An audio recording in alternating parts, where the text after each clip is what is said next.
اعوذ باللہ من الشیطان الرجیم بسم اللہ الرحمن الرحیم قال اللہ سبحانہ وتعالی ان تعدوا نعمت اللہ لا تحصوها۔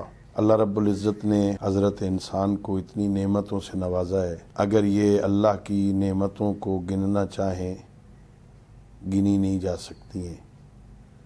ساری کائنات میں ہر شے اللہ نے انسانوں کے فائدے کے لیے خلق کی ہے۔ ارشاد پروردگار ہے خلق لکم ما فی الارض جمیعا، اس زمین میں جو کچھ ہے یہ میں نے انسان کے لیے خلق کیا ہے۔ اللہ رب العزت نے جتنی نعمتیں ہمیں عطا کی ہیں ان نعمتوں میں سے ایک عظیم نعمت آزادی کی نعمت ہے۔ 14 اگست پاکستان کی آزادی کا دن ہے۔ میں اس مناسبت سے پوری پاکستانی قوم کو پاکستان کے یوم آزادی پر مبارکباد پیش کرتا ہوں۔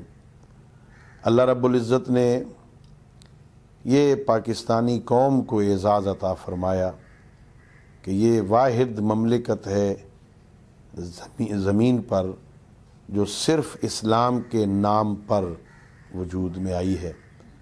اس سے پہلے اور اس کے بعد بھی کوئی ایسی مملکت، کوئی ایسا ملک نہیں ہے جو اسلام کے نام پہ بنا ہو۔ پاکستان کا مطلب کیا؟ لا الہ الا اللہ۔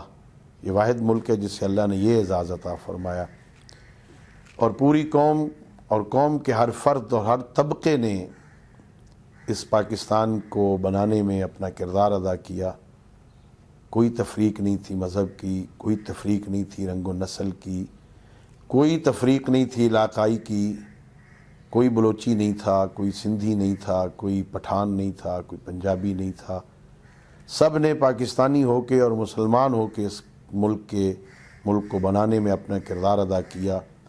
میں یوم آزادی پر اپنی قوم، اپنی پاکستانی قوم سے یہ خواہش کروں گا کہ جس طرح ملک بنانے میں ہم متحد تھے اور ہماری صفوں میں کوئی تفریق اور تقسیم نہیں تھی، یہ پاکستان بنا، میں خواہش کروں گا کہ اس کی بقا کے لیے، اس کی ترقی کے لیے بھی اپنی صفوں کے اندر اس قسم کی ہر قسم کی تفریق اور تقسیم کی نفی کیجیے، پھر ایک مرتبہ پاکستانی بنیے، پھر ایک مرتبہ لا الہ الا اللہ کے جھنڈے تلے جمع ہو جائیں، پھر اس سبز پرچم، سبز ہلالی پرچم کے تلے جمع ہوں، اور اس پرچم کے سائے تلے ہم سب ایک ہو جائیں۔